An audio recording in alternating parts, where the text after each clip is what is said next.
Hello everyone, in this video I'm going to show you what to do if you think Instagram should have not taken down your post. So if Instagram by chance take down your post and you want to know reason why, or you want to know what exactly you can do for not for the same thing not to repeat itself, because this might actually open your account to being suspended, I have a solution for you. So the first thing you have to do is open up your Instagram, then tap on your profile icon, then tap on the three-line button at the right top corner.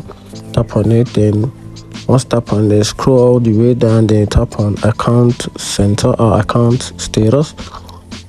So also you can also figure out the main reason why your post or your message or your content is being removed or taken down by Instagram or taken down by Instagram.